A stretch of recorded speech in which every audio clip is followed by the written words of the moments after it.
You are listening to Alex Nanlohi Podcast, to know the Lord and to make Him known.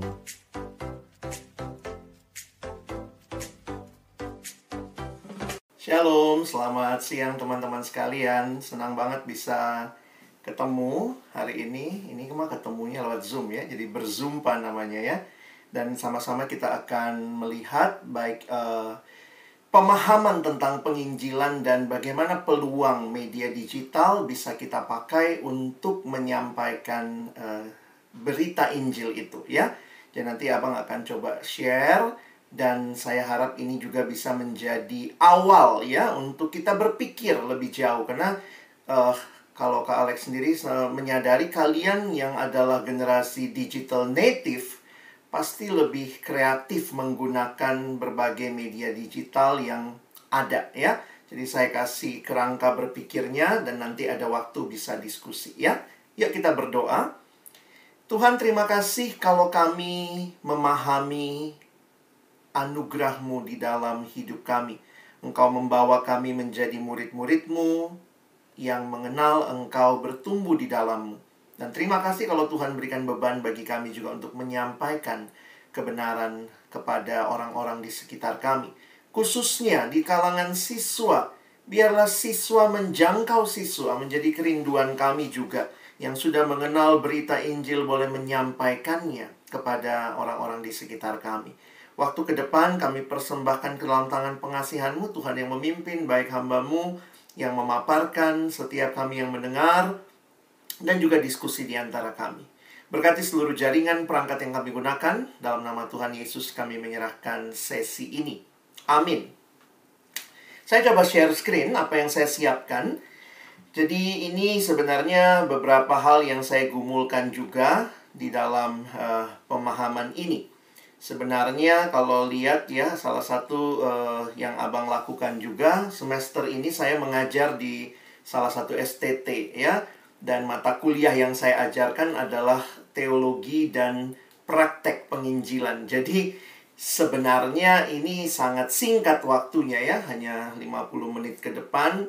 Tapi poin saya begini ya, ini pengantar yang tadi abang bilang di dalam doa ya, untuk teman-teman memikirkan.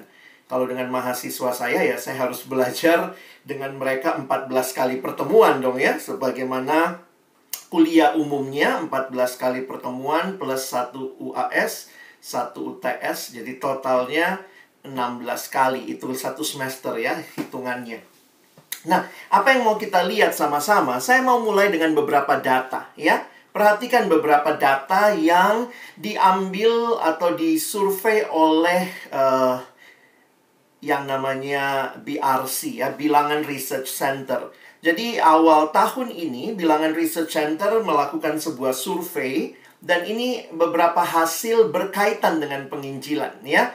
Dan yang dia survei juga termasuk anak muda di dalam gereja. Perhatikan datanya ya. Katanya 1 dari 3 anak muda Kristen Indonesia menganggap bahwa semua agama menyembah Tuhan yang sama. Wah, ini gimana ini ya? Kalau bicara penginjilan terus kita bilangnya, kita kan nyembah Tuhan yang sama. Makanya sesi awal tadi mau menegaskan, kalian harus yakin kekristenan itu sebagai apa yang kamu yakini, anugerah Tuhan, dan di dalamnya itu rasional, itu relevan, itu relasional. Kalian harus memahami itu. Lihat lagi datanya ya. 1 dari 3 anak muda Kristen menganggap bahwa perbuatan baik saja dapat menyelamatkan. Wow, kalau ini pemahamannya, ini lumayan kritis juga, 1 dari 3. Nah, saya harap teman-teman yang di sini tetap punya keyakinan yang mendalam bahwa keselamatan adalah anugerah Allah, bukan perbuatan baik kita. Perbuatan baik itu respon karena sudah selamat, bukan syarat supaya selamat. Ini mesti jelas. Ini datanya lagi. 1 dari 4 anak muda Kristen Indonesia mendukung pernikahan beda agama. Waduh ya. Nah, ini data-data yang satu sisi menarik, satu sisi menyedihkan. 1 dari 2 orang Kristen Indonesia tidak aktif memberitakan Injil kepada orang lain dalam 3 bulan terakhir. Nah, ini balik lagi ya. Saya nggak tahu kalian masuk di sini kah? Karena ini sebenarnya surveinya lebih umum ya. Bukan hanya orang muda, tapi orang Kristen Indonesia. Satu lagi. 1 dari 5 orang Kristen Indonesia menganggap bahwa penginjilan kepada teman adalah hal yang tidak baik. Janganlah lakukan penginjilan, nanti kita bikin dia kayaknya terganggu, malah nggak sahabatan. Jadi banyak yang merasa penginjilan itu merusak persahabatan. Nah, ini balik lagi, mengerti, memahami sebenarnya apa sih penginjilan. Apakah itu kristenisasi? Oh, tidak, ya. Karena itu Abang ingin mengajak kita melihat dalam waktu yang terbatas, melihat secara cepat 5 hal. Saya tidak banyak bicara digitalnya dalam pengertian begini. Saya bisa kasih beberapa contoh, tetapi teman-teman itu tidak bisa tidak. Digital itu cuma platformnya. Itu adalah sarananya, tapi kalian perlu tahu isinya. Memang salah satu yang sulit bikin konten itu memahami apa isi kontennya, ya. Kalau bikinnya mah gampang. Anak sekarang belajar Canva, belajar InShot, bisa bikin segala macam, pakai KineMaster, pakai apa, bisa lah. Tapi poinnya apa sih yang mau disampaikan? Nah, saya lebih tertarik bicara itunya. Karena kalian dalam kekreativitasanmu, saya pikir kalian bisa untuk melakukan lebih jauh. Tapi apa sebenarnya yang mau disampaikan? Apa sih isinya berita Injil? Bagaimana menyadari sang pemberita Injil? Bagaimana memahami penerima Injil? Lalu bagaimana prosesnya? Dan kita lihat nanti beberapa metode penginjilan, ya. Kita lihat dulu memahami berita Injil. Tentu ini bukan hal yang baru karena kalian sudah paham bahwa berita Injil adalah berita keselamatan, ya, yang di dalamnya kita melihat bahwa Allah telah datang ke dalam dunia menyelamatkan manusia dari dosa, ya. Maaf, ini saya keluar sebentar. Oke. Jadi, memahami berita Injil bahwa ini adalah sebuah berita sukacita. Perhatikan ketika Yesus lahir, malaikat berkata, inilah berita kesukaan besar bagi seluruh bangsa. Kadang-kadang untuk mengerti apa berita kesukaan besar, kita perlu dulu mengerti apa sih berita duka cita terbesarnya. Roma pasal yang ketiga ayat 23 mengatakan, inilah berita duka cita terbesar di bawah kolong langit ini. Karena semua orang telah berbuat dosa dan telah kehilangan kemuliaan Allah tanpa kecuali. Perhatikan kata semua orang.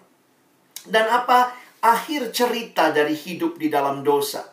Roma 6 ayat 23 mengatakan, sebab upah dosa ialah maut. Kadang-kadang kalau disuruh hafal Roma 6 ayat 23, coba ingat apa Roma 6 ayat 23? Sebab upah dosa ialah maut. Teman-teman jangan lupa itu cuma Roma 6 ayat 23 A-nya. Kalian perlu hafal B-nya juga karena sebenarnya berita sukacitanya yang B-nya. A-nya itu berita duka cita sebab upah dosa ialah maut. Tetapi karunia Allah ialah hidup yang kekal dalam Kristus Yesus Tuhan kita. Tidak heran ketika Yesus lahir, berita malaikat kepada Yusuf yang waktu itu berniat menceraikan Maria diam-diam. Malaikat katakan, iya, Maria akan melahirkan anak laki-laki dan engkau Yusuf akan menamakan dia Yesus. Karena dialah yang akan menyelamatkan umatnya dari dosa mereka. Kalau masalah utama dosa, tadi Pak Bejo juga sudah garis bawah ya, yang Yesus selesaikan adalah pergumulan dosa manusia. Keterikatan dosa, hukuman atas dosa. Maka waktu lahir juru selamat, wow, itu adalah berita sukacita. Jadi secara sederhana kalau kita lihat apa itu Injil, nah beberapa definisi dituliskan, saya mengutip ini ya. Fokus utamanya kepada pribadi Yesus. Menarik sekali bahwa isi berita sukacitanya itu adalah Yesus. Ya. Di mana secara utuh kalau kita baca seluruh Alkitab, Allah melalui kematian dan kebangkitan Kristus memperbaharui manusia berdosa dan seluruh ciptaan agar diperdamaikan dengan Allah dan dapat hidup bersama Allah dalam langit yang baru dan bumi yang baru. Inilah berita sukacita yang perlu didengar oleh dunia. Dan siapa yang butuh? Semua butuh. Kenapa? Karena yang berdosa adalah semua manusia berdosa dan kehilangan kemuliaan Allah. Jadi teman-teman, kalau kita saja orang Kristen yang sudah mengalami berita Injil, tidak memberitakan Injil, saya jadi bertanya juga begitu ya, apakah kita mengerti Injil itu? Betapa urgennya manusia butuh berita itu. Aduh kak, tapi nanti merusak persahabatan. Aduh kak, tapi nanti saya jadinya dibenci orang. Teman-teman, resiko-resiko itu ada. Tetapi sebelum kita bicara resiko itu, maka perhatikan, kamu sadar nggak bahwa ini berita yang dibutuhkan oleh semua orang. Dan nanti dalam kita belajar bagaimana menginjili, saya pikir disitulah kita belajar juga bagaimana menyampaikannya dengan baik, bagaimana menyampaikannya dengan tepat, sehingga ya kita meminimalisasi resiko itu. Tapi bukan berarti tidak ada resiko. Saya pikir setiap kali orang diperhadapkan dengan sebuah berita, maka ada selalu resiko ya, baik dia mau terima, tidak mau terima, dia marah, dia mungkin tidak senang dengan kita. Tapi poinnya adalah kita sadar dulu nggak, berita ini memang benar-benar harus disebarkan, harus didengarkan. Kalau sebenarnya kita nggak yakin beritanya, ya saya tutup aja dalam doa. Karena ngapain juga kita bicara lanjutannya. Bicara beritanya saudara nggak yakin. Kamu tidak melihat ini sebagai berita yang penting. Ini berita yang menentukan hidup mati kekal manusia. Saya ulangi. Berita yang menentukan hidup mati kekal manusia. Yohanes 3 ayat 16 kita hafal. Karena begitu besar kasih Allah akan dunia ini, sehingga ia telah mengaruniakan anak tunggal, supaya setiap orang yang percaya kepadanya tidak binasa. Jadi Yesus yang kehadirannya di dalam dunia menuntut respon setiap orang, percaya atau tidak. Kalau percaya, dia beroleh hidup kekal. Kalau tidak percaya, maka binasa. Binasa itu sesuatu yang kekal. Binasa terpisah dengan Allah selama-lamanya. Jadi coba kita hayati ya, pentingnya berita ini. Mungkin ada yang nanya, tapi saya nggak yakin sama iman saya. Saya nggak yakin, makanya tadi ada sesi di awal ya. Kalau kalian masih bergumul dengan sesi yang di awal, saya pikir juga ini akan mempengaruhi tentunya ya. Kamu meyakini nggak beritanya untuk disampaikan. Tapi saya yakin itu proses. Lewati proses itu. Kalau teman-teman ada yang masih ragu, masih bingung gitu ya. Tapi lewati proses itu dan coba lihat bagaimana butuhnya berita itu oleh dunia. Karena berita ini menentukan nasib kekal manusia.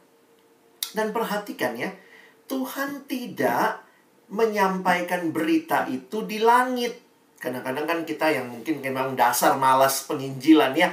Tuhan Yesus, coba langsung di langit tertulis Yohanes 3 ayat 16. Karena begitu besar kasih Allah, langsung semua lihat, langsung seluruh dunia bertobat. Saya pernah dapat pertanyaan itu dari seorang anak SMA. Kalau Tuhan Maha Kuasa kak, kenapa dia nggak bikin semua langsung bertobat? Saya bilang, Tuhan mau kamu nggak malas. Dia bertobat ketika kau sampaikan berita Injil. Jadi jangan minta mujizat aneh-aneh demi supaya kita jadi tidak penginjilan. Karena rasanya kalau saya yang ngomong, aduh Tuhan kalau engkau berkuasa, engkau saja yang ngomong. Please, Tuhan Yesus kembali ke surga. Bagi saya menarik, kenapa dia mesti kembali ke surga? Karena dia mempercayakan berita Injil itu kepada ke-11 murid. Yang meneruskan itu kepada gereja. Yang meneruskan itu kepada kita sampai hari ini. Penginjilan sesuatu hal yang penting. Karena beritanya adalah berita yang sangat penting. Yang Tuhan titipkan. Dia akan kembali menuntut pertanggungan jawab kita.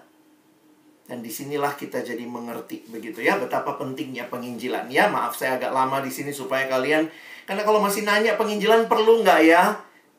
Aduh, susah juga ya, ngapain kita belajar digital evangelism kalau kamu sendiri tidak yakin betapa pentingnya berita itu. Yang kedua, nah, memahami pemberitanya, kitanya.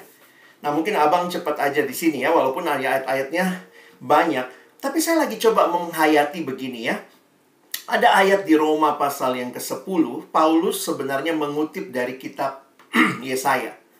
Betapa indahnya kedatangan mereka yang membawa kabar baik. Nah, ini balik lagi yang saya bilang tadi. Kita sadar nggak sih, kita dikasih berita yang baik itu untuk kita bawa dan sebarkan. Ada resiko, ada. Tetapi juga, perhatikan, ada sukacita yang tidak bisa tergantikan, teman-teman. Dalam sebuah percakapan Yesus atau pengajaran Yesus di dalam Injil Lukas, Yesus pernah bercerita tentang 3 hal yang hilang. Domba yang hilang, dirham yang hilang, dan anak yang hilang. Nah, kalau kalian baca sebenarnya cerita ini tentang apa, kadang-kadang kita langsung masuk ke domba yang hilang, anak yang hilang, dirham yang hilang. Kita jadi lupa konteksnya. Nah, sekarang abang sedikit mau angkat konteksnya supaya kita paham ya. Ternyata konteksnya itu ada di ayat 1 sampai ayat yang ketiga. Perhatikan, ini konteksnya. Para pemungut cukai dan orang-orang berdosa biasanya datang kepada Yesus untuk mendengarkan dia. Maka bersungut-sungutlah orang-orang Farisi dan ahli-ahli Taurat. Katanya, ia menerima orang-orang berdosa dan makan bersama-sama dengan mereka.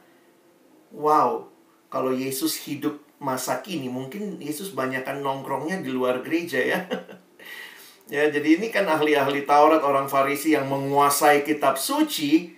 Tapi lucu ya, mereka menguasai kitab suci tapi malah bersungut-sungut. Karena Yesus ini katanya suci, kok malah deketnya sama orang-orang yang dianggap berdosa pada waktu itu.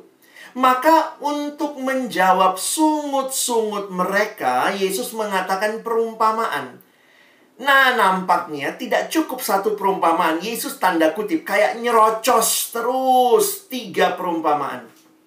Teman-teman, kalau kalian perhatikan konteks ini, jadi menarik untuk kita perhatikan. Inilah yang saya lagi coba hayati, teman-teman ya. Coba kita lihat dulu perumpamaan yang pertama ya, secara cepat. Perhatikan ayat 5. Ketika domba yang hilang, lalu kemudian gembala itu meninggalkan yang 99, cari yang satu itu. Dituliskan kalau ia telah menemukannya, ia meletakkannya di atas bahunya dengan gembira. Teman-teman, saya waktu persiapan, saya cukup susah loh cari gambar ya. Gimana? Ya, saya senang pakai gambar-gambar karena ini mungkin lebih mudah diingat.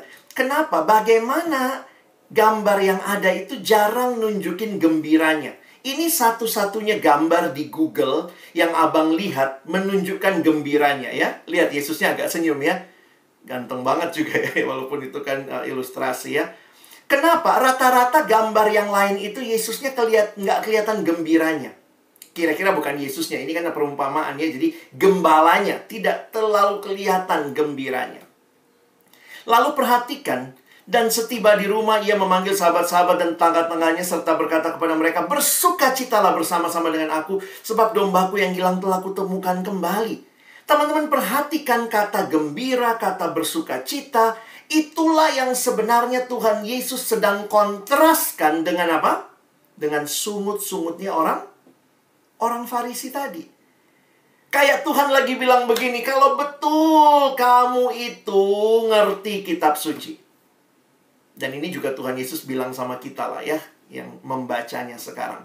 Kalau betul kamu mengerti kitab suci, kalau betul kamu mengerti apa yang ada di hati Allah, apakah kamu senang melihat orang bertobat? Wow, ini kontras sekali dengan orang Farisi. Begitu lihat orang bertobat, sungut-sungut. Lihat Yesus dekat sama orang berdosa, sungut-sungut. Jadi boro-boro mereka penginjilan ya, karena mereka sendiri juga pastinya tidak mau dekat-dekat dengan orang berdosa dalam arti merasa dirinya lebih benar. Dan perhatikan, di ayat 7 Yesus menutup perumpamaan pertama. Dia berkata begini, demikian juga akan ada sukacita di mana? Di sorga. Karena satu orang berdosa yang bertobat lebih daripada sukacita. Karena 99 orang benar yang tidak memerlukan pertobatan. Bukan berarti yang 99-nya nggak dikasihi, tetapi pertobatan satu itu, let all heaven rejoice. Teman-teman, coba refleksikan ya. Jadi Yesus bilang, kalau kalian jadi farisinya, lalu digituin sama Tuhan Yesus. Kamu nih deket sama orang berdosa, malah nggak punya beban. Ingat loh, sukacita ada di surga. Nggak cukup satu perumpamaan. Yesus cerita lagi perumpamaan kedua. Sama, kata kuncinya juga sama. Ketika orang itu, perempuan itu, makanya sekali lagi ya, saya cari gambar yang sukacita tuh nggak gampang ya. Inilah gambar yang paling sukacita. Perempuannya tersenyum. Dia ajak tetangganya ya, gile gitu ya, bikin pesta. Bersukacitalah bersama dengan aku sebab dirhamku yang hilang telah kutemukan. Ayat 10 menutup perumpamaan kedua. Sama. Aku berkata kepadamu, kata Yesus, demikian juga akan ada sukacita pada malaikat Allah karena satu orang berdosa yang bertobat. Lanjut lagi. Nah, selanjutnya kurang ya. Yesus ceritain lagi tentang anak yang hilang. Di dalam perumpamaan ini memang tidak terlalu kelihatan kalau dibilang sukacita, tapi perhatikan kalimat ini. Ayahnya itu berlari mendapatkan dia, lalu merangkul dan mencium dia. Bayangkan anak yang pulang dari negeri jauh, anak yang sudah menjadi orang yang upahan di negeri jauh, dengan pekerjaan yang sangat rendah, jaga babi. Ayah itu berlari, harusnya kan yang lari anaknya, ya, lari mendapatkan bapaknya. Tapi kalimat ini, Yesus menggambarkan ayahnya itu berlari. Seorang penafsir mengatakan tidak lazim ayah orang Yahudi berlari. Karena buat ayah laki-laki Yahudi dewasa, tidak boleh kelihatan kakinya. Bayangkan kalau dia lari, pasti dia angkat jubahnya, kelihatan kakinya oleh hamba-hambanya. Itu sesuatu yang tidak lazim. Tapi ayah itu berlari, mendapatkan dia, lalu merangkul dan mencium dia. Cium anak bau babi. Ya Allah gitu ya. Bau gitu. Tapi itulah sukacita sang bapa. Di tengah sukacita itu, dia panggil, bawa semua ya, hamba-hambanya, bawa jubah yang terbaik, pakaikan kepadanya, kenakan cincin, sepatu pada jari, ambil anak lembu tambun, marilah kita makan dan bersukacita. Ayat 24, anakku telah mati menjadi hidup kembali, telah hilang dan dapat kembali, maka mulailah mereka bersukacita. Kalau kalian baca, semua perumpamaan itu menggambarkan sukacita. Abangnya pulang, malah nggak sukacita, ya. Padahal adiknya sudah kembali. Perhatikan, marahlah anak sulung itu, ayat 28. Marah lalu nggak mau masuk. Disinilah kelihatan lagi luar biasa bapaknya. Kalau saya yang jadi bapaknya, lu marah nggak mau masuk, urusan lu. Ini pesta-pesta gua gitu ya, gua bikin buat anakku yang balik. Anak sulung marah, lihat bapaknya keluar lagi. Memang ini bapak yang luar biasa penggambarannya. Dan lihat kalimatnya. Ayat yang ke-32. Kita patut bersukacita dan bergembira karena adikmu telah mati dan telah hidup kembali. Ia telah hilang dan didapat kembali. Teman-teman, saya tidak tahu bagaimana hatimu untuk orang-orang yang tidak kenal Tuhan. Bagaimana hatimu buat mereka yang belum kenal kasih Tuhan. Tapi kalau kamu lihat perumpamaan ini, God's love for the lost is really, really great. Banyak orang Kristen senang, saya diselamatkan, Yesus juru selamatku. Tapi betulkah kita punya beban yang dalam melihat jiwa-jiwa yang belum bertobat, belum kenal Tuhan? Dan akhirnya punya kerinduan yang dalam, bahkan punya sukacita yang meluap ketika melihat bagaimana Tuhan membawa mereka bertobat. Makanya ada satu kalimat yang menarik ya, bilang begini. Kalau kamu sudah lama tidak bersukacita yang sesungguhnya, mungkin karena kamu sudah lama nggak penginjilan. Karena ketika engkau menginjili, lihat gambaran sukacitanya. Wah, sudah sekian lama jadi orang Kristen. Apakah Tuhan sudah bekerja dalam hidupmu? Jangan pernah berhenti pada dirimu. Tanyakan, apakah hatiku seperti hatimu Tuhan? Apakah sukacitamu Tuhan juga menjadi sukacitaku? Kalau sukacitanya Tuhan Yesus yang kita bilang Tuhan kita, Juru Selamat kita adalah ketika orang-orang berdosa berbalik dari dosa, kembali kepada Tuhan, terima Yesus. Ini juga nggak sukacita kita. Hai teman-teman semua, hai para TPS, para staf, para siswa, para pengurus sekolah. Apa sih sukacita kita? Find your lost joy by rejoicing with God. God rejoices when sinners repent. Kenapa abang lama di sini ya, dua hal ini? Karena saya meyakini begini. Saya ajarin kamu digital evangelism. Saya ajarin kamu berbagai metode penginjilan. Kalau kau tidak punya hati mengerti pentingnya berita itu, kalau kau tidak punya hati mengerti pentingnya jiwa di hadapan Tuhan, yang karena itu Tuhan Yesus mencari mereka, dan sukacita itu meluap, nggak ada guna ya. Penginjilan yang pertama dan terutama adalah beban kepada mereka yang terhilang. Kalau bicara metode, gampang kok. Tinggal lihat di YouTube tuh ada semua. Tapi seringkali yang kita kehilangan. Jadi masalahnya bukan masalah digital kah? Masalahnya ini online atau offline. Bukan itu masalahnya. Karena kalaupun ketemu langsung, kamu tidak punya beban untuk jiwa yang terhilang. Jangan mimpi bisa menikmati sukacita. Kenapa ada rockris di sekolah-sekolah? Cuma sekedar ada kegiatan? Atau sungguh-sungguh merindukan melihat pertobatan, perubahan hidup jiwa-jiwa, sehingga pengurus menikmati melakukan itu dengan sukacita, mempersiapkan ibadah dengan sukacita, memberi, kalau adik-adik angkatan baru masuk, penjangkauan dengan sukacita. Kenapa? Saya rindu mengalami sukacitanya Yesus, melihat jiwa-jiwa yang baru kepadanya. Kalau tidak, kita kayak cuman main itu ya. Ya, kita cuma main rockris-rockrisan gitu ya. Iya deh, kamu ketua-ketuaan ya. Aku jadi seksi acaraan. Oh, nanti ini jadi jemaatan. Kita cuma main rockris-rockrisan lah. Main stufel-stufelan. Tapi kalau kamu punya beban, maka kau akan pikir bagaimana dia bisa kenal Injil. Bagaimana secara digital saya rindu dia kenal Tuhan. Wah, itu muncul tuh. Jadi poin saya adalah begini. 1000 metode digital kamu tahu. Tidak punya beban, maka tidak akan bergerak. Tetapi kalau kamu punya beban, maka kamu akan bergerak. Walaupun belum tahu metode. Saya belajar, nonton YouTube, lihat apalagi yang bisa dilakukan. Bagaimana belajar Canva biar bisa menyampaikan dengan baik. Pilih gambar yang bagus.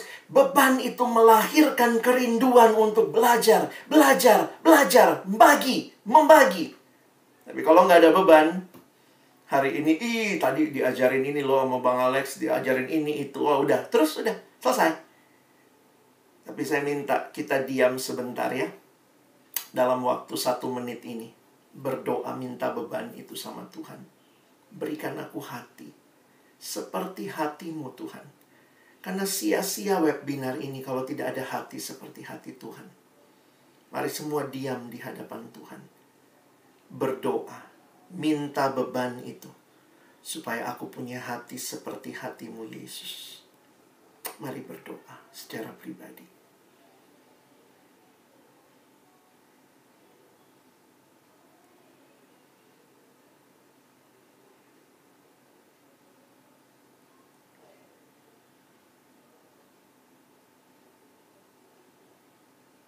Tuhan tolong kami.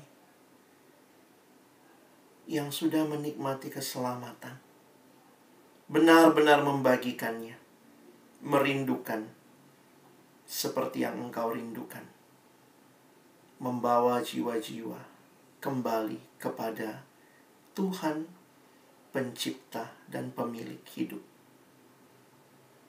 Kami bersyukur, berikan beban itu Tuhan bagi kami. Amin. Nah, kita lanjutkan ya. Sekarang sudah mulai masuk hal-hal praktis.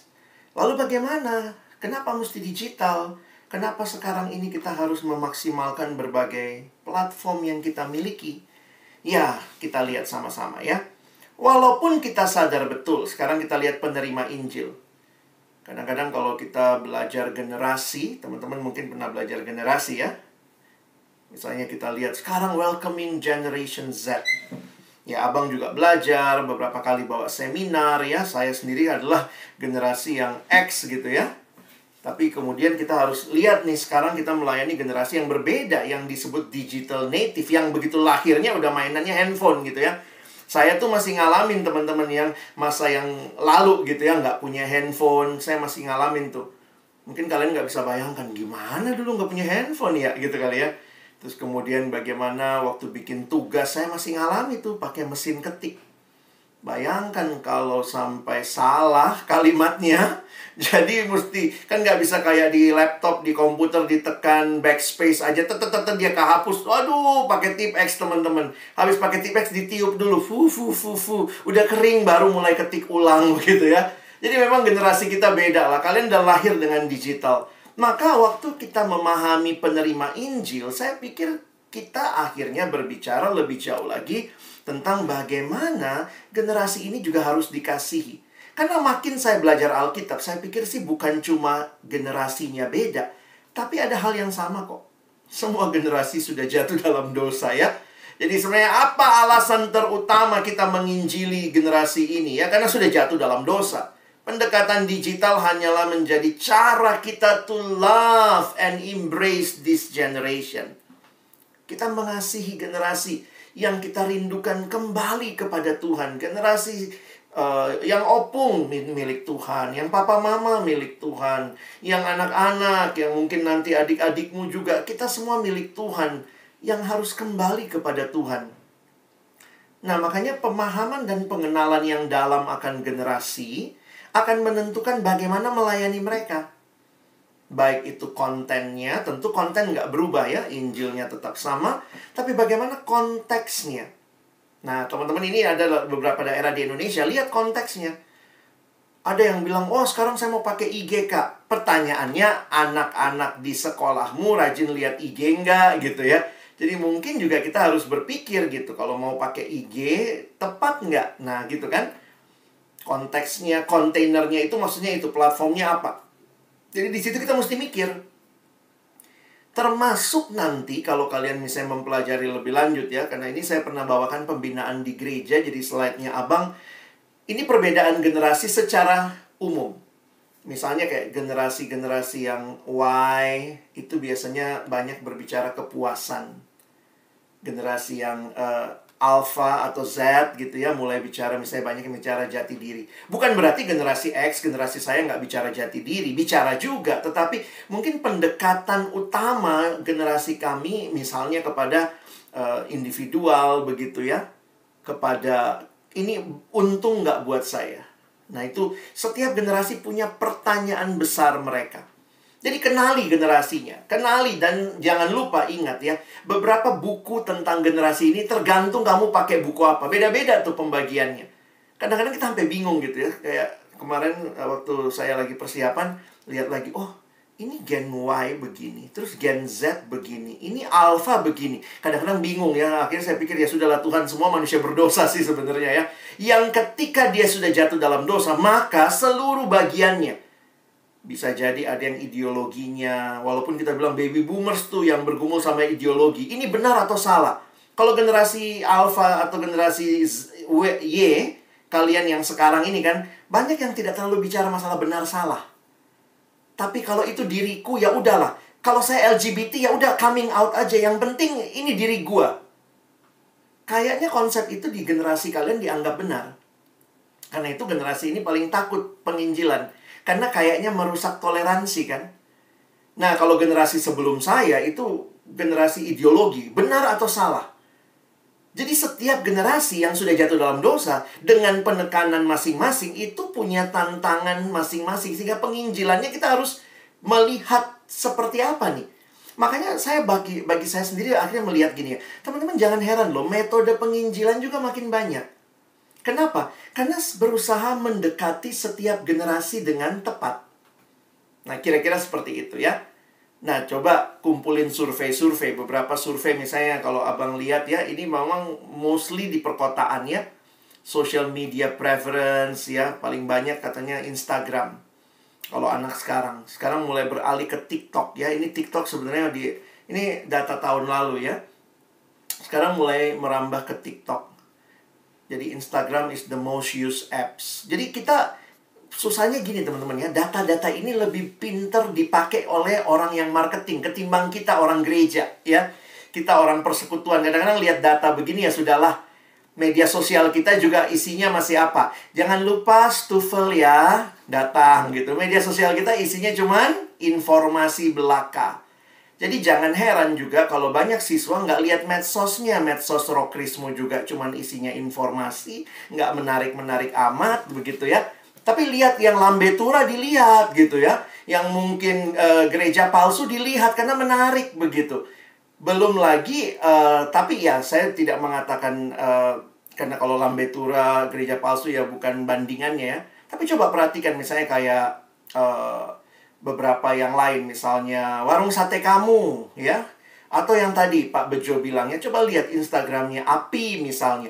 Jadi harusnya ada alternatif-alternatif yang bisa kita perkenalkan kepada siswa, kepada teman-teman, di mana mereka bisa dapat pembinaan.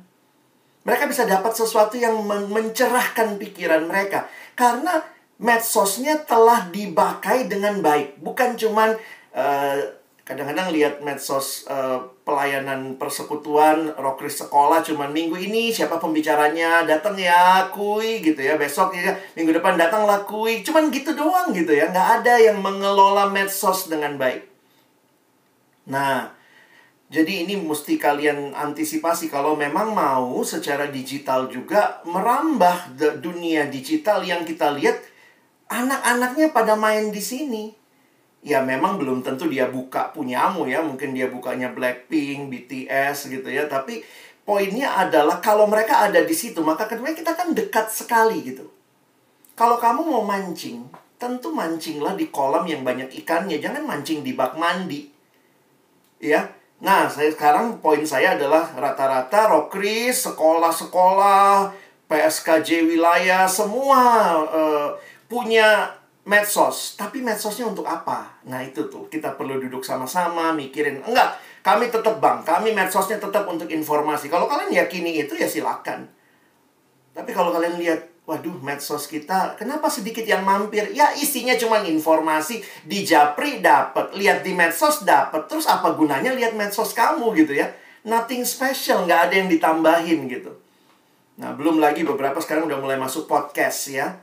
Walaupun saya pikir ini juga ya terlambat juga sih kalau kita mau mulai ya. Tapi ya tentu tidak ada hal yang sia-sia kalau kita serius, tekun begitu ya. Jadi konklusinya ini sebenarnya dari sebuah ini market research ya. Market research punya report. Poin saya adalah coba baca-baca teman-teman, lalu pikirkan gitu ya apa yang mau dipakai dan sebagainya. Nah, Abang kasih sesuatu di balik ini. Saya kasih filosofinya ya. Kenapa generasi ini senang dengan medsos? Kenapa generasi ini senang untuk tampil? Dan kayaknya kok milihnya ini, ya, Insta, TikTok, ya. Nah, sebenarnya ada satu teori yang disampaikan oleh seorang ahli yang dia juga mengambil teori dari dunia sekuler yang mengatakan generasi digital itu punya singkatan yang disebut epic generation. Jadi, perkembangan zaman telah membawa sampai kepada epic generation dan ini dilihat sangat kuat di dalam generasi digital sekarang. Jadi sebenarnya mulai dari kalian yang Y, yang Alpha, yang Z, yang Alpha, kalian bisa lihat bahwa ini generasi yang pengennya experience. Experience itu apa? Dia mau terlibat. Jadi itu masuk immersion living.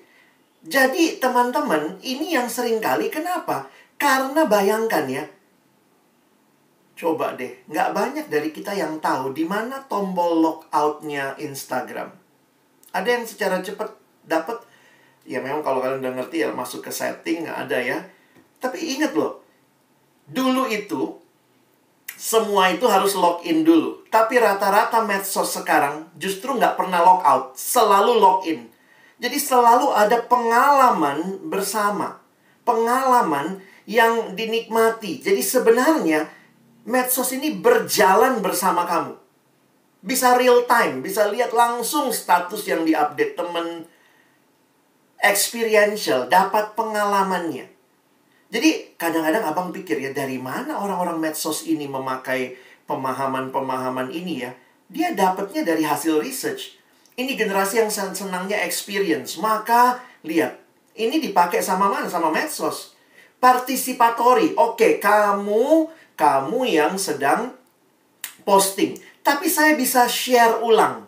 Saya bisa repost. Nah, itu participatory. Oke, saya bisa nambahin. Dulu saya ikut Instagram itu teman-teman dari awal-awal lah ya. Jadi abang Instagram itu sudah cukup lama. Dan saya ikutin tuh Instagram dari awalnya cuma posting feed. Kemudian berkembang lagi. Di feednya bisa komen. Pertama bukan komen. Pertama cuma bisa kasih like. Dan dia nggak kayak Facebook ya. Dia cuma ada like, nggak ada unlike gitu. Terus kemudian berkembang. Mulai ada respon terhadap feed. Terus kemudian kalau kalian lihat story itu baru. Sekitar 4 tahun terakhir. mulai ada Instagram Story. Terus kemudian habis story ada Ask Me Question. Kenapa? Karena dia baca nih, generasi yang pengen berpartisipasi. Jadi ada space untuk respon. Jadi kalau orang bilang, kenapa anak sekarang senangnya main medsos? Saya bilang mungkin karena mereka menikmati semua yang mereka pengen, dapatnya di situ. Jadi dia ikut berpartisipasi membuat konten. Dia jadi content provider, bukan cuma jadi orang yang mengkonsumsi. Makanya kadang ada yang repost, ada yang tambahin komen, ada yang cuma tambahin stiker. Tapi dia merasa dia berpartisipasi. Image driven. Sekarang tuh banyak. Teman-teman tahu yang di googling tahun berapa ya? Ya, apa yang paling banyak dicari? Dulu kan ada apa kata yang paling banyak dicari di Google ya? Kalau saya nggak salah ingat tahun lalu apa 2 tahun lalu. Bukan kata yang paling banyak, tapi emoticon ya. Ini generasi yang mengekspresikannya pakai emot begitu. Makanya kadang-kadang kalau ditanya, apa kabar dek? Diem semua. Begitu kita tampilin gambar ya. Coba pilih dari emoticon ini, mana yang menjadi kabarmu hari ini. Langsung, aku yang ini nih. Aku yang sick, mau muntah. Aku yang keluar tanduknya. Ini generasi yang secara khusus di-drive oleh image. Karena itu perhatikan, bahkan Instagram sudah mengeluarkan pemahaman bahwa mereka berhenti jadi konten untuk posting gambar still image. Mereka akan masuk ikutin TikTok ke arah membuat video. Karena itu mereka masuk mulai tahun ini dengan Reel, ya. Reelnya itu Reels sudah bisa gitu ya. Beberapa orang saya lihat udah main dengan Reels juga. Jadi sebenarnya ini sesuatu yang ya dia baca apa yang diingini generasi ini, di mana anak-anak ini sharingnya. Dan connected ya. Oke, jangan lupa tag aku ya. Nanti paling gitu ya. Udahlah, kita biasanya udah tahu ya di persekutuan. Foto bersama nanti pasti ada si Anu. Ntar kita di-tagin. Kita tinggal repost aja. Ini generasi yang individual. Itu IG kamu. Tapi kemudian bisa di-tag gitu ya. Lalu kemudian kita jadi merasa bersama begitu. Nah, jadi teman-teman, saya cuma mau ingatkan gini. Jangan salahkan medianya. Wah, anak sekarang suka medsos. Kenapa? Karena medsos lebih membaca kebutuhan mereka. Dan disitulah mereka menuangkan banyak hal. Jadi kalau kalian mau memperhatikan melayani dunia digital dengan digital evangelism, kalian bisa pakai prinsip-prinsip ini. Ya. Nah, tentu poinnya bagaimana ya? Ini nggak mudah sih teman-teman ya.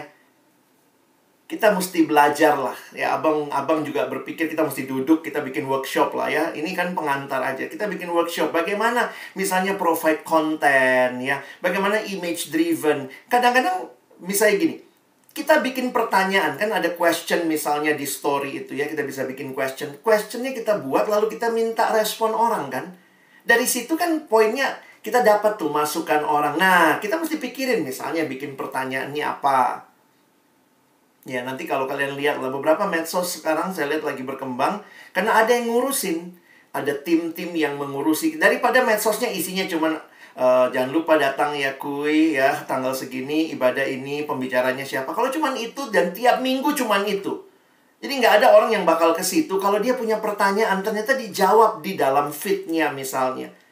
Beberapa waktu yang lalu, warung sate kamu menulis tentang bunuh diri. Wah, menarik tuh. Saya pikir kita repost aja.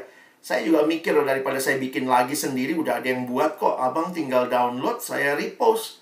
Dan itu banyak sekali orang yang lihat ya. Paling tidak itu engagement tertinggi.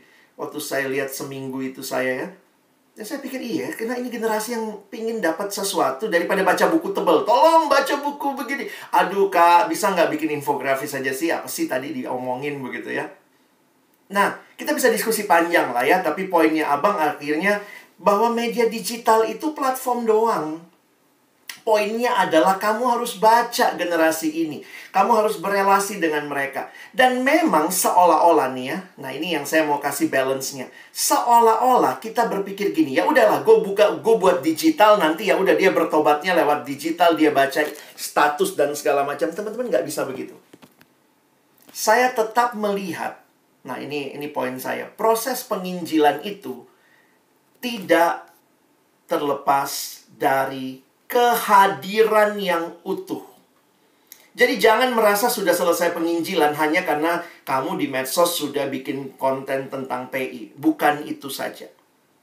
Proses penginjilan itu terjadi dengan seluruh kehidupan. Karena itu saya tuliskan begini ya. Penginjilan itu gaya hidup. Penginjilan itu dengan seluruh hidup. Perhatikan Petrus berkata begini. Milikilah cara hidup yang baik di tengah-tengah bangsa-bangsa bukan Yahudi.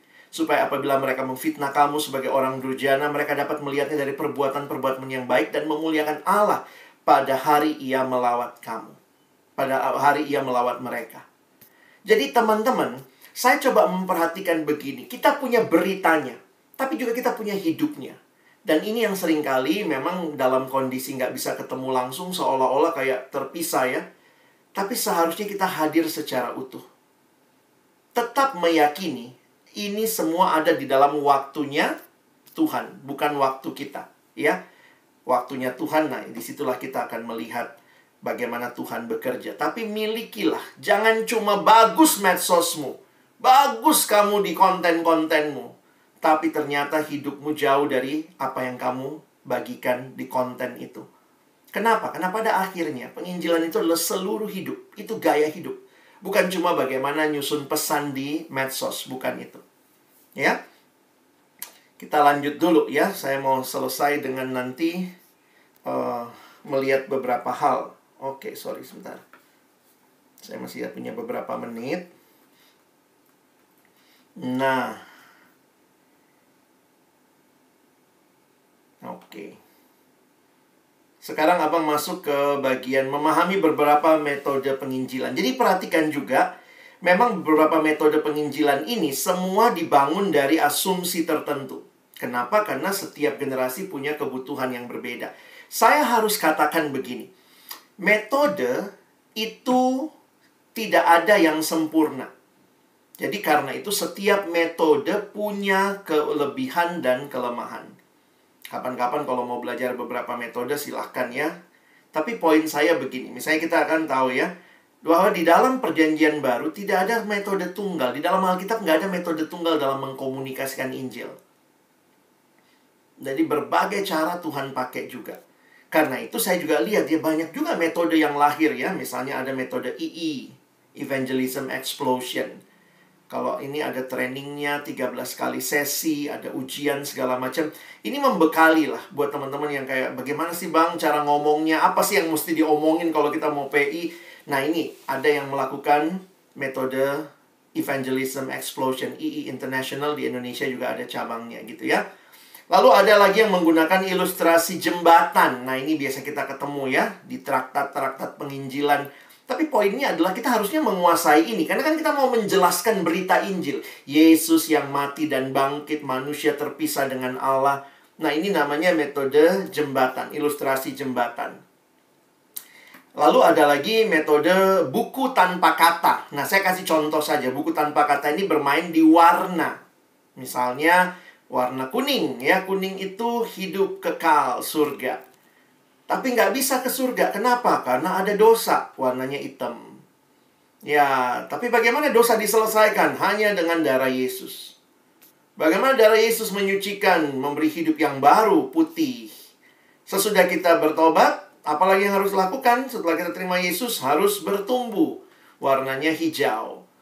Jadi ini bisa pakai warna nih, gitu ya. Nah, warna ini ada yang, ini buat anak-anak sekolah minggu tepat nih. Karena mereka kan mungkin nggak bisa ingat banyak, ingat warna. Ini warna apa adik-adik? Kuning. Kuning itu apa? Kalian pernah nggak bayangkan ada sebuah tempat yang digambarkan bahwa lantainya pun dari emas. Di mana itu? Surga. Mau ke surga? Mau. Tapi adik-adik kita nggak bisa ke sana. Karena manusia sudah berdosa. Keluarin warna hitam gitu ya. Jadi kita bisa dengan bercerita begitu. Nah, sehingga ada juga yang pakai gelang. Nah, ini ada yang pakai gelang begini ya. Jadi beli manik-manik. Saya punya teman dulu dia bikin gelang ini. Kan gelang begini banyak tuh anak remaja suka ya. Terus kemudian dia pakai beberapa ke sekolah. Nah, terus teman-temannya tanya, apaan tuh? Lu mau gelang ini? Boleh dong, bagi dong. Tapi tunggu. Gue kasih tapi mesti denger dulu. Ini ada ceritanya. Wah, lalu kemudian dia mulai, aku mau dong tapi denger cerita dulu ya. Gue butuh 5 menit lah menceritakan. Boleh nggak? Oh iya iya boleh, karena dia mau gelangnya dia dengerin deh gitu ya. Habis dia denger, lu Kristen banget dan nggak apa-apa nih, yang penting udah denger gitu ya. Nah ini cara-cara yang bisa dilakukan. Kalau nanti juga kalian bisa ya, kalau ngajar sekolah minggu atau apa, ini bisa juga disampaikan. Tapi poinnya adalah kamu mengerti beritanya. Jadi sebenarnya di dalam era digital itu bedanya apa? Kita hanya memindahkan berita itu ke dalam platform digital. Di dalam dunia digital, di media sosial kita. Nah, tapi ini teman-teman saya ingatkan ya. Dalam sebuah survei, bagaimana penggunaan media sosial untuk penginjilan? Maka survei itu mengatakan ini yang kita harus ingat. Dalam survei yang dilakukan, media sosial itu hanya efektif ternyata dalam dua hal. Pertama, memperkenalkan orang kepada Kristus. Atau mungkin membuka keingintahuan dia. Jadi misalnya dia dari nggak tahu Kristen karena lihat status-statusmu, terus dia tertarik, Yesus kok begitu ya? Nah itu masuk kepada membawa dia mau kenal. Dan media sosial juga berguna untuk membina orang yang sudah percaya sama Kristus. Sudah ikut kelompok kecil. Dek, nanti lihat ya di medsos PSKJ ada tuh tentang cara bersaat teduh. Jadi hari ini kita kelompok kecil bahas saat teduh. Nanti lihat ya di medsos, kamu bisa lihat gimana caranya bersaat teduh.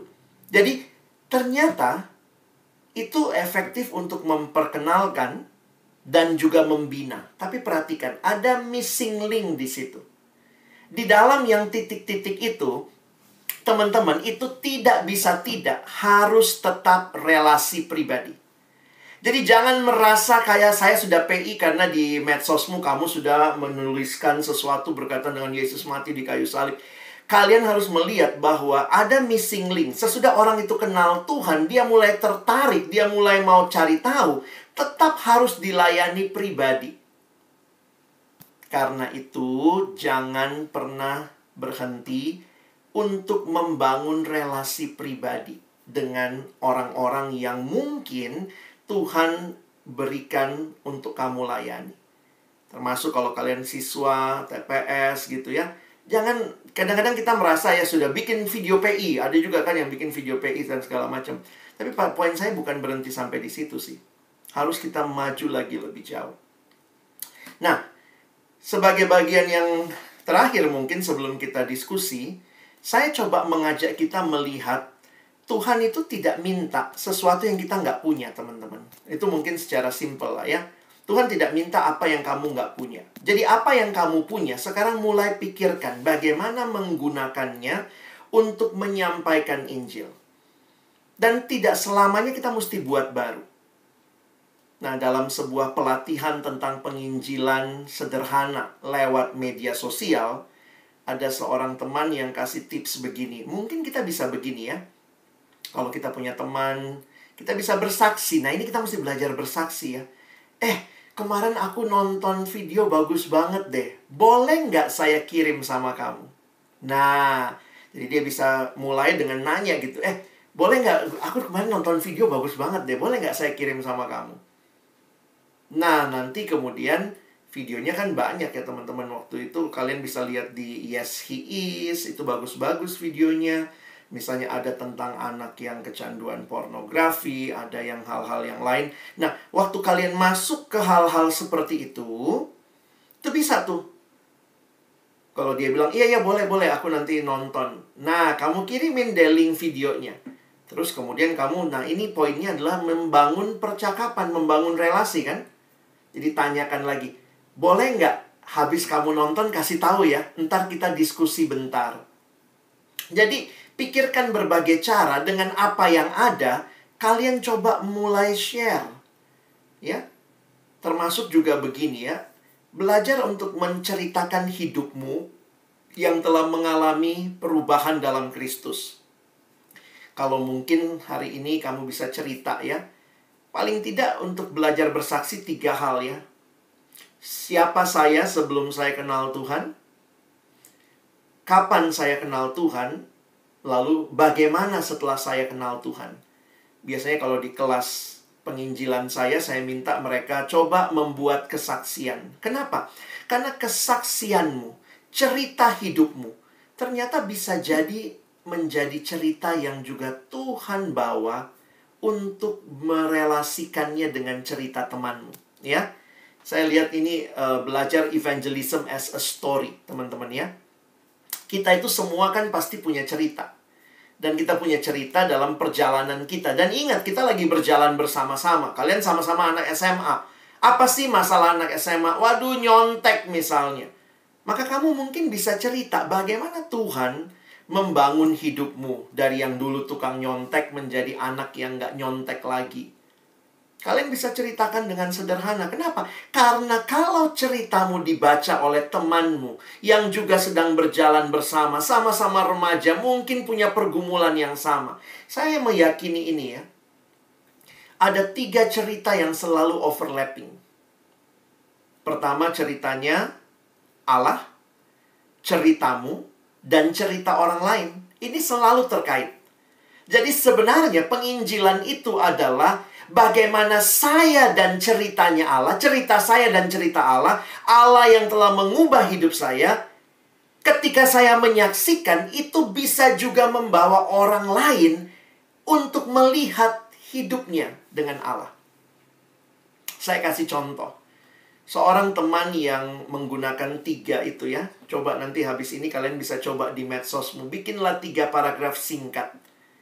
Bagaimana kamu sebelum kenal Tuhan, kapan kamu kenal Tuhan, dan sesudah kamu kenal Tuhan. Karena ini mungkin kamu mau share sesuatu yang lebih personal. Oke, kamu angkat 1 poin. Poinnya apa? Sakit hati, sulit mengampuni. Nah, kamu bisa cerita. Ceritamu apa? Pengampunan. Ya, jadi ini belajar membuat cerita ya, menyaksikan. Nah, tapi ini poinnya kalian mesti ngalamin ya. Kalau nggak ngalamin, kamu jadi bohong ya. Tapi saya ngalami tuh, sulit mengampuni ketika kemudian saya cerita dulu, saya pendendam. Saya ingin justru balas lebih kejam sama orang lain. Sampai satu waktu, nah ini caranya juga nggak usah cerita. Saya ikut KKR, di KKR itu saya bertobat angkat tangan. Karena kalau yang baca ceritamu umum, mungkin kamu cuma bisa menggunakan pengalaman. Namun ketika satu waktu, saya ikut sebuah acara, dan di dalam acara itu saya mendengarkan pembahasan dari seorang pembicara misalnya, tentang betapa luar biasanya hidup yang mengampuni. Maka, nah, belum tentu kita harus sebutin Yesusnya ya, tapi itu mungkin bisa pelan-pelan. Tapi kemudian kamu bilang hidupmu sekarang. Sekarang meskipun saya masih jatuh bangun, tapi saya telah belajar punya prinsip untuk hidup mengampuni. Terus kamu bikin deh stiker di bawah gitu ya, gift-nya. Bagaimana ceritamu? Wah, mungkin ada yang kemudian DM kamu. Gile, gue juga punya pengalaman tuh ngampunin. Gue gak bisa banget ngampunin papa gue, mama gue. Dari situ kita bangun cerita. Karena ceritamu yang telah diubah oleh Tuhan. Mungkin ceritamu tentang mengampuni, tentang nyontek, tentang terlibat pornografi. Kalau kamu belajar untuk mengemas ceritamu dengan baik, itu menjadi cara Tuhan membawa orang mendengarkan bagaimana dia bisa berubah karena Tuhan Yesus. Mungkin dia waktu bahas gitu, dia DM kamu. Kamu bisa balas gitu. Wow, lu ngalamin pergumulan yang sama. Wih, gue dulu kayak begitu. Tapi sekarang aku udah lebih lega. Gue sekarang udah gak menyimpan kepahitan. Dan di situ kamu bisa bersaksi. Tanya, boleh gak saya cerita kenapa? Oh, boleh. Karena udah ada jembatannya ya. Lalu kemudian kita mulai cerita. Ini karena Tuhan Yesus. Wah, lu Kristen banget sih. Ya gak apa-apa. Kan gue nanya tadi, boleh cerita gak? Kamu bilang boleh. Ini ceritaku. Gimana ceritamu? Tuhan Yesusku ternyata dia terlebih dahulu mengampuni aku. Karena itu aku dimampukan mengampuni. Ada video bagus nih, cari di Yes He Is. Aku kirim ya videonya. Coba deh lu tonton. Nanti habis tonton kita diskusi ya. Mungkin kalau waktu diskusi dia bilang, wah itu mah Kristen banget, agama gua nggak kayak gitu. Tapi paling tidak, itu benih yang kamu tabur. Dan pada waktu Tuhan, saya yakin Tuhan sanggup membawa dia kepada pertobatan. Jadi bagian kita tuh bersaksi, teman-teman. Bertobat itu urusan dia sama Tuhan dan dalam waktunya Tuhan. Nah, jadi kira-kira seperti itu ya. Kalau saya coba membayangkan, pakai apa yang ada sama kamu. Dan apa yang disaksikannya ceritamu. Dan ketika dari ceritamu itu dan hidupmu dengan Tuhan, kau bawa untuk membawa orang lain juga kenal siapa Yesus. Oke, abang berhenti sampai sini. Terima kasih. Saya serahkan kembali kepada panitia. Oke, makasih banyak Bang Alex. Sama-sama. Atas sharing firman-nya. Sekarang teman-teman, kita ada sesi tanya jawab selama kurang lebih 20 menit ke depan. Dan mau ngingetin sebelum ada sesi tanya jawab ini, mau ngingetin bagi pemenang kuis tadi untuk segera hubungi Kak Eris ya. Tadi udah dikirim kontaknya sama Kak Ocek di chat. Oke. Sekarang teknis bertanyanya, jika teman-teman ada yang ingin menanyakan, silahkan chat aku secara personal di Zoom atas nama UI_Vanya. Nanti akan kubacakan pertanyaannya dan nanti Bang Alex yang jawab, gitu ya.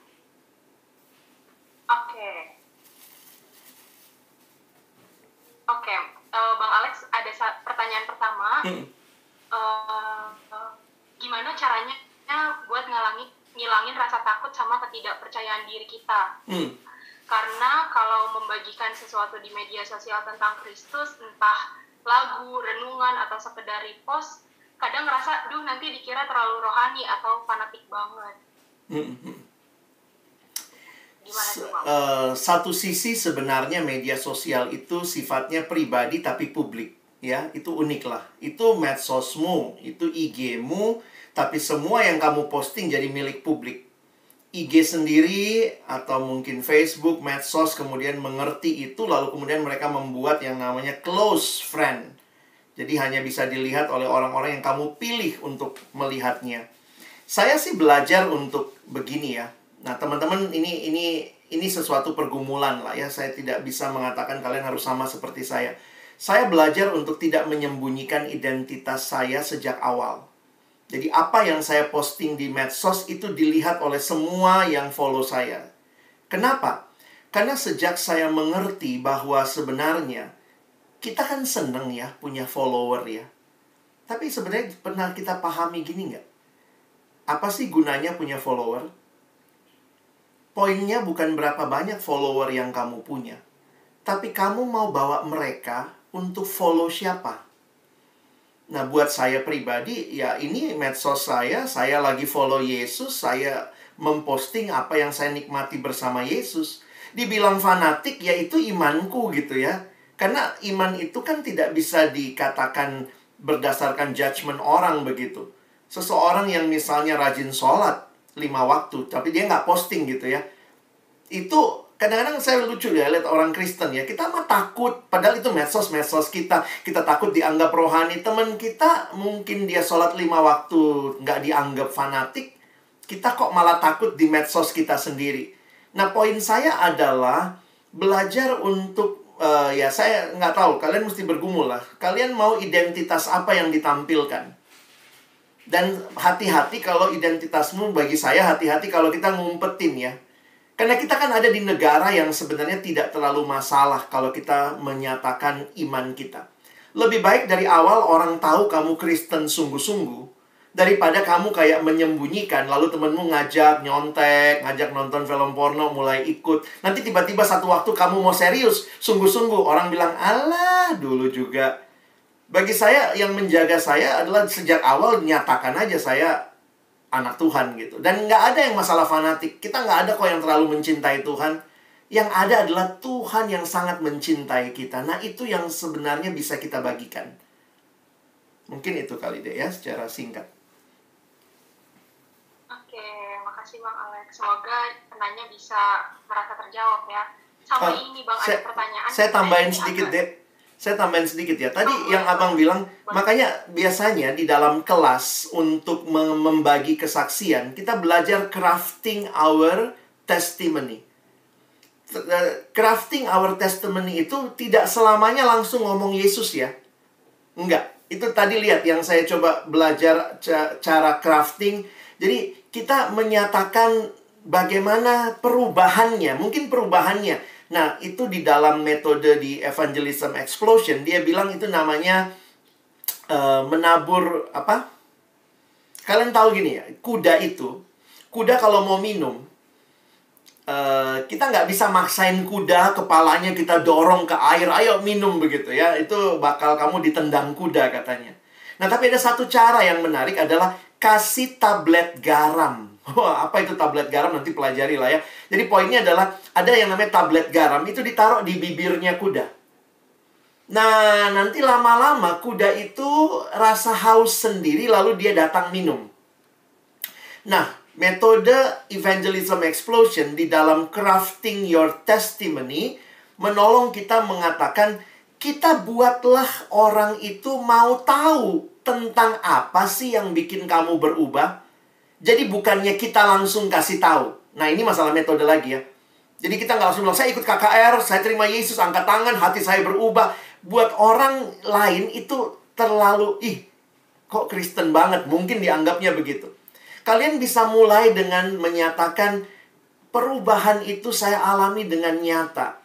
Nah, nanti kalian bisa ini ya, tulis di bawah, silahkan DM aku yang pingin tahu bagaimana aku berubah. Nah, dengan begitu kita mungkin bisa, yang kontak kita itu menjadi sarana kita menyaksikan iman kita. Kan dia yang mau tahu.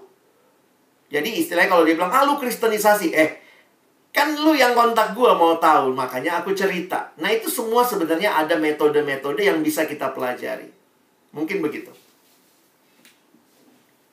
Oke, keren ya, tablet garam ya. Thank you, Bang. Pertanyaan berikutnya sebenarnya agak mirip-mirip. Jadi tuh kalau aku ngeliat pertanyaan dari orang-orang tuh sebenarnya lagi bergumul sama takut dijudge gitu, malah takut dikatain gitu. Nah, ini pertanyaan berikutnya, bagaimana cara kita melakukan penginjilan tanpa dicap sebagai kristenisasi di dalam kehidupan sehari-hari? Dan sebenarnya kalau misalnya dicap kristenisasi, kita harus apa sih, Bang? Ini makanya tadi ya, sebenarnya Abang jelasin agak lama di awal tadi, karena saya lihat itu masalah banyak dari kita. Kamu sendiri harus yakin, ini bukan kristenisasi. Karena kalau kristenisasi itu bicara tentang menjadi Kristen secara label, secara aturan. Tapi kita sedang membagikan kasih Kristus. Penginjilan itu secara sederhana, ada yang mengatakan begini ya. Seorang pengemis yang berjumpa dengan seorang yang memberikan makanan yang enak. Dan pengemis ini kembali dan ceritakan kepada pengemis yang lain bahwa ada orang yang memberikan dia makanan enak. Jadi sebenarnya sangat relasional ya. Penginjilan itu bukan masalah metode, bukan masalah merusak relasi, tapi poinnya adalah ini adalah sesuatu yang dia butuhkan. Tapi mungkin dia belum sadar dia butuh. Jadi bagaimana perjalanan ini, makanya kalau kalian kayaknya kapan-kapan kita harus training metode ya. Saya harus ajarin 1-2 metode supaya kalian tahu bahwa kalau kalian belajar metodenya itu nggak dianggap kristenisasi. Semua kita permisi. Boleh nggak saya cerita? Ini Abang kasih contoh ya, metode EE misalnya. EE itu poinnya adalah menceritakan, tapi kan pakai tablet garam. Nah, EE pakai pendekatan mati. Nah, itu memang agak serem ya. EE pakai pendekatan mati. Jadi poinnya adalah setiap percakapan harus dibawa kepada memikirkan kematian. Wah, jadi misalnya lagi duduk-duduk gitu ya. Wih, kita lagi makan bakso nih. Ih, gede banget nih bakso. Wih, kalau ketelen nih, waduh, keselak mati. Terus kita kan lagi makan sama teman kita. Kita bisa nanya, wih, ngomong-ngomong nih, kalau kita makan ketelen bakso ini mati. Ngomong-ngomong mati, kalau meninggal dunia, lu yakin nggak masuk surga? Jadi kan poinnya, kita bisa membawa percakapan ke arah membicarakan sesuatu yang lebih mendalam. Mungkin kalau dia bilang, wah, gue nggak yakin sih masih kalau mati masuk surga. Gue dosanya banyak banget. Nah, bagaimana kita merespon? Jangan menghakimi, kan kamu juga nggak mau dihakimi, kan? Makanya bilang gini, dulu aku sama persis kayak kamu. Aku juga dulu, nggak yakin masuk surga. Tapi satu waktu aku ikut sebuah acara. Gile, waktu di acara itu gue jadi ngerti. Kapanpun saya mati, saya pasti masuk surga. Udah diem aja, itu tablet garam kan? Terus nanti kalau dia temenmu mungkin, hah? Gile, pede amat nih orang. Kamu tanya, boleh nggak saya cerita kenapa saya bisa begitu yakin? Kalau dia bilang nggak boleh, ya udah jangan cerita. Tapi kalau dia bilang, iya, boleh. Ceritain dong kenapa kamu bisa begitu yakin. Nah, barulah kita cerita. Ini sorry ya, ini dalam iman gua ya. Yang menyelamatkan tuh Tuhan Yesus. Jadi begitu ketemu sama Tuhan Yesus, langsung bisa. Jadi, kalau dia bilang, lu kristenisasi. Kan cerita. Tadi gue tanya, boleh nggak saya cerita? Jadi sebenarnya kalau kita belajar metode yang baik, itu nggak bakal kelihatan kayak kita memaksa. Tapi kita sedang cerita. Makanya kunci utamanya, teman-teman, kalau saya ngajarin kelas, bikinlah ceritamu dulu. Kadang-kadang susahnya kamu juga nggak punya cerita. Karena mungkin juga bingung gimana ceritainnya. Karena kita diajarin, maaf ya, beberapa metode penginjilan itu nggak dialog. Beberapa metode penginjilan saya ngomong lu denger. Makanya itu terkesan menghakimi, kristenisasi. Beberapa datang sama traktat. Kalau kamu meninggal dunia malam ini, pasti masuk neraka kalau kamu nggak terima Yesus. Orang kan kaget, hah? Lu nggak tahu gua siapa, lu nggak pernah kenal gua kayak apa, lu nggak denger cerita hidupku. Nah, karena itu metode yang baik sebenarnya dialogis. Modelnya cerita. Nah, makanya abang bilang tadi, ceritamu pasti relate sama cerita orang. Kamu bergumul pornografi, sekarang masih jatuh bangun, tapi kamu punya poin. Kenapa waktu jatuh kamu bangun? Karena gue nggak mau mendukakan Tuhan. Itu bisa jadi cerita yang kamu craft, kamu ceritain. Dan ada orang yang mungkin connect, gile, gue juga sama kayak lu ceritanya. Tapi gue kalau jatuh terus, nggak bangun-bangun. Ayo, nih, gue masih jatuh bangun. Tapi gue punya cerita bangunnya nih. Boleh nggak gue cerita? Jadi gimana ya, saya nggak, karena setelah saya belajar penginjilan dan melihat, ini bukan menghakimi, bahkan kita justru kasih jalan keluar. Karena cuma Yesus kunci untuk membawa manusia hidup berubah. Gitu loh teman-teman. Gimana tuh? Oke, menarik. Sebenarnya aku sangat tertarik sama perumpamaan Bang Alex yang pengemis membagikan ceritanya ke pengemis lain. Kadang kita kalau share di medsos kan langsung dibilang sok suci gitu, dan secara nggak langsung bikin tembok kayak mengeksklusifkan diri dan kayak ngerasa seolah-olah yang cerita itu yang suci gitu. Padahal kalau kita membagikan bukan berarti kita suci gitu, tapi ya sama kayak yang tadi pengemis yang dikasih membagikan ke pengemis Yang lain. lain, betul. Oke. Thank you Bang Alex. Ini ada pertanyaan lanjutan. Sebenarnya ini pertanyaannya bagaimana cara menggambarkan Injil dengan damai. Tapi kita tahu betul akan banyak penolakan gitu ya. Okay. Bang Alex boleh cerita nggak satu atau dua cerita ngerasa waktu mengabarkan Injil tuh malah ditolak, terus bagaimana Bang Alex menyikapinya? Mungkin bukan cerita saya ya, tapi saya cerita teman saya. Dan mungkin saya mau membenarkan dulu. Saya mau membenarkan dua hal tentang penginjilan yang seringkali salah dimengerti oleh banyak orang Kristen. Pertama, kita kadang-kadang merasa penginjilan itu hanyalah sesuatu yang dilakukan hanya pribadi. Tidak. Penginjilan itu sesuatu yang dilakukan sebenarnya komunal. Yang kedua, penginjilan itu bukanlah bicara target. Karena kita tidak sedang mentargetkan, itu kuasa Roh Kudus yang bekerja. Karena itu ada kalimat ini ya. Sebenarnya slide saya masih banyak teman-teman, cuma nggak sempet lah ya. Tapi ini pas ditanya, jadi saya kasih sekalian ceritanya. Teman-teman ingat, sayangnya memang begini. Beberapa metode penginjilan, khususnya yang dari Amerika, itu kan berasumsi bahwa kita bisa ngomong apa saja kepada siapa saja. Sementara buat kita di negara-negara yang kita itu minoritas, kita nggak bisa tuh tiba-tiba kayak di Amerika di Times Square langsung bilang, if you are not believe in Jesus, you will die and go perish gitu ya. Karena itu saya agak takut dengan penginjilan model target. Dan saya lihat itu banyak terjadi di Indonesia.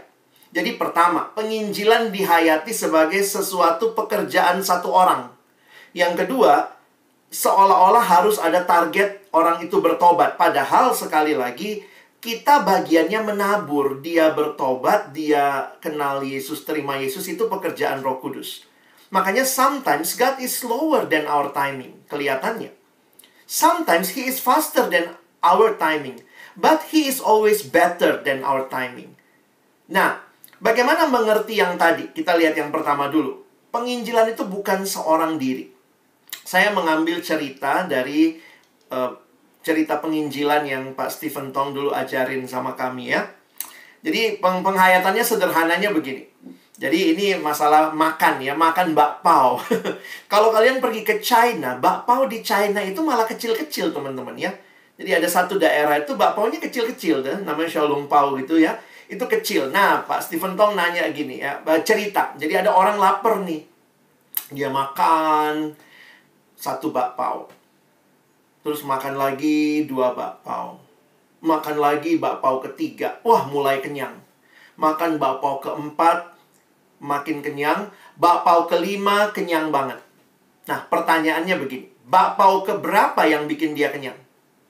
1, 2, 3, 4, atau 5? Kalau kalian mengerti dan logikamu jalan, yang bikin dia kenyang ya 5-5-nya. Jadi tidak ada jasa bakpao pertama yang bikin kenyang atau bakpao kelima yang bikin kenyang. 5-5-nya bikin kenyang. Nah, dari ilustrasi itu, poinnya begini. Abang ini kan sering mimpin KKR ya. Penyambutan siswa baru lah, mahasiswa baru kalian undang abang gitu ya. Nah, biasanya waktu saya tantang, siapa yang mau terima Yesus? Lalu banyak tangan yang terangkat ya. Teman-teman, saya sadar dengan cerita itu. Mungkin saya hanya bakpao kelimanya. Saya itu hanya bakpao kelima buat orang itu. Yang menantang dia. Tapi memang yang kelihatannya yang bikin kenyang yang mana? Yang kelima ya. Siapa yang dapat nama besar? Wah, Bang Alex kemarin KKR banyak yang bertobat. Jadi siapa yang dimuliakan? Kesannya yang nantang terima Yesus. Tapi kamu sadar nggak? Saya waktu menyadari, ternyata waktu saya tantang terima Yesus, bisa jadi orang itu bakpao pertamanya siapa? Orang tuanya. Bakpao keduanya mungkin guru agamanya di sekolah. Bakpao ketiganya mungkin penginjil di gerejanya. Bakpao keempatnya mungkin guru agamanya di SMP. Saya itu cuman bakpao kelima yang waktu nantang pas dia terima Yesusnya pas saya. Tapi sebenarnya, siapa yang Tuhan pakai? Nah, poinnya adalah begini. Kita rata-rata maunya semua jadi bakpao ke-5. Maunya jadi pembicara KKR semua ya. Tapi jangan-jangan dalam proses penginjilan yang panjang ini, teman-teman mungkin hanya jadi bakpao pertama buat orang itu. Dan lakukan itu dengan baik.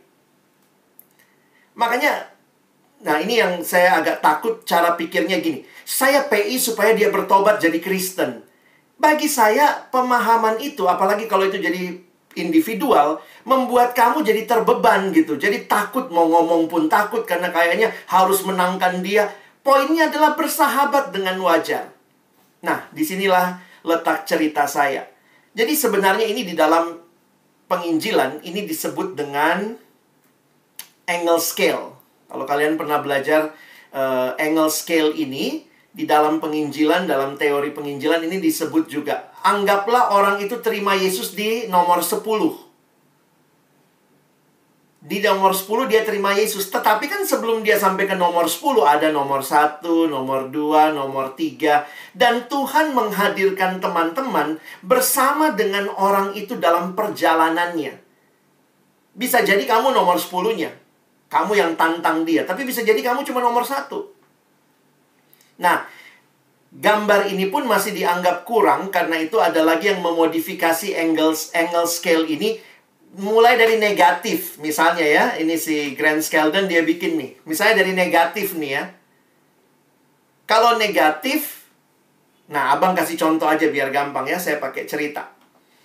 Ini teman saya, dia tetanggaan sama seorang yang radikal agama tertentu.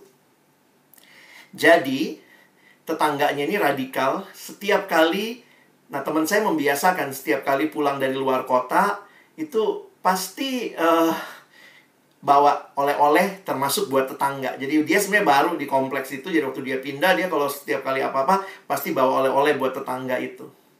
Teman-teman, ternyata tetangganya itu benci banget sama orang Kristen ya. Jadi dia beberapa kali menemukan makanan yang dia kasih ke tetangganya, besoknya itu pernah dia lari pagi, ada di tempat sampah.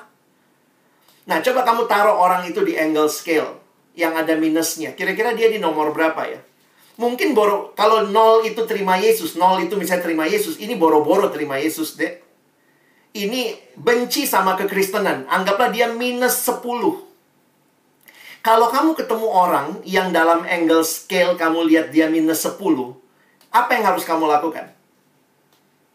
Langsung bilang, kalau kamu nggak percaya Yesus, kamu mati masuk neraka. Nah, di sini nih, celurit. Apa yang harus dikatakan? Di dalam Alkitab, 1 Petrus bilang tadi, miliki cara hidup yang baik. Jadi teman saya dari pemahaman ini, dia terus saja. Dia terus berbuat kebaikan. Jadi boro-boro ngomong Yesus. Belum, orang ini masih anti sama orang Kristen. Masih minus 10. Terus dia bagi. Jadi saya bilang, kamu gimana? Tetap sih bang, kalau tiap kali pergi, ya kasih tetap sama dia. Tapi kalau dibuang, ya kasihnya nggak usah terlalu banyak bang. Karena selalu dibuang gitu menurut dia. Sampai satu waktu, karena tetanggaan, malam-malam rumahnya diketuk. Ternyata tetangganya ini kena stroke malam-malam. Sehingga teman saya punya mobil dan istri tetangganya minta tolong anterin ke rumah sakit. Singkat cerita, malam itu diantar ke rumah sakit dengan mobil teman saya. Suaminya itu tertolong. Teman-teman lihat apa yang berubah.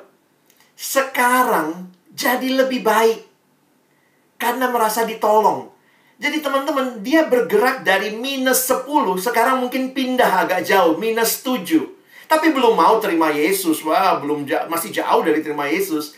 Dia masih belum merasa perlu untuk terima Yesus. Dari minus 10, yang dulu merasa semua orang Kristen bunuh aja, mati aja. Sekarang berubah jadi minus 7. Ada loh orang Kristen yang baik. Lihat ya. Sudah bisa dengar Injil? Ya, ini kepekaan kita ya. Dan teman saya, teman-teman, akhirnya dia bilang ya, dia tetap kasih makanan kalau dia pergi dari luar kota ya. Dia nggak pernah ketemu lagi makanannya di tempat sampah. Dia bilang mungkin juga sih dibuang di tempat sampah lain bang. Tapi paling nggak di tempat sampah dekat rumah nggak ada. Jadi teman-teman, saya lagi melihat begini. Dengan kesempatan kamu ada, khususnya adik-adik siswa ya. Kamu ada di sekolah. Ini yang abang bilang, kalian harus minta hikmat dari Tuhan. Apa yang perlu kamu lakukan? Jangan-jangan kalau temanmu itu maaf, dari busananya aja kelihatan sangat benci sama kekristenan, maka dia membutuhkan kamu bukan berita Injil, tetapi mungkin kamu menabur kebaikan. Kamu tetap jadi sahabat, kamu tetap mengasihi. Itu jadi sesuatu yang saya yakin Tuhan bisa bawa. Karena tidak semua orang langsung ke nol terima Yesus lalu bertumbuh. Nah, karena itu, lihatlah. Siapa tahu kamu bakpao pertama. Siapa tahu kamu bakpao kedua. Tidak semua kita bakpao kelima. Tidak semua jadi pembicara KKR kan. Jadi, ini yang abang bilang tadi. Penginjilan itu bukan tugas individual. Tapi tugas semua orang Kristen yang bersaksi bersama. Supaya makin banyak orang yang dekat ke titik nol. Dan akhirnya boleh terima Yesus. Tetapi itu semua dalam proses. Dan targetnya apa? Kita nggak mentargetkan karena kita merindukan, kita menyaksikan tentang Yesus. Nanti kalau dia udah terbuka, maka kita masuk ke beritanya. Nah, memang tadi abang ceritain kayaknya gampang banget ya. Pasang status, nanti orang nanya, kenapa kamu berubah? Oh, Tuhan Yesus. Teman-teman, itu cerita singkatnya. Tetapi dari postingan kamu bisa lihat misalnya, teman ini bilang, lu fanatik banget ya. Oh, ini anak minus 10 nih. Berarti sama orang ini aku mesti seperti apa? Teman-teman, itu semua butuh hikmat. Nah, tapi kira-kira pengalaman itu membuat saya menyadari dua hal tadi. Penginjilan bukan tugas individu, dikerjakan oleh satu orang, dia bakpao pertama sampai 5. Yang kedua, penginjilan bukan target. Jadi, kalaupun kamu di SMA, maaf, tidak membawa satu orang pindah dari agamanya jadi Kristen, tidak masalah. Itu bukan target. Tapi kamu sudah lakukan nggak menabur benih itu? Kamu sudah membagikan nggak kebaikan karena engkau diubah oleh Yesus? Dan itu bisa Tuhan pakai di waktunya Tuhan. Paling tidak dia bisa bilang begini, gue pernah punya teman SMA kok Kristen, tapi anaknya peduli sama gue. Wah, itu udah satu poin. Waktu mungkin ada orang lain 20 tahun lagi cerita Injil sama dia, langsung dia bilang, puji Tuhan, bapak pertama gua yang bikin gua tertarik sama Kristen karena ada teman bangku gua di SMA yang ternyata dia mengasihi gua. Kira-kira cerita itu mudah-mudahan menolong teman-teman melihat dua hal tadi ya. Oke, makasih banyak Bang Alex. Sama-sama. Ya, pertanyaannya udah selesai Bang. Kalau bisa aku simpulin, ada 3 poin penting gitu ya dalam penginjilan. Yang pertama, sebenarnya metode itu bukan fokusnya, tapi kontennya, yaitu berita Injilnya. Dan yang kedua, penginjilan bukan bicara target, sama kayak Bang Alex bilang, ya pertama nggak ada ruginya gitu ya. Bisa aja nanti yang tadinya -10 jadi -7 gitu, walaupun tetap minus sih, tapi dia makin dekat ke 0 dan bilangan positif itu. Duh, kok jadi matematika. Penginjilan, terus poin yang ketiga, penginjilan itu komunal, nggak sendirian. Oke, makasih banyak ya Bang Sama-sama. Alex untuk sharing firman dan udah menjawab beberapa pertanyaan teman-teman. Semoga kita terberkati ya sama sharing ini. Aku sama Bang Alex pamit undur diri. Aku serahin ke MC J.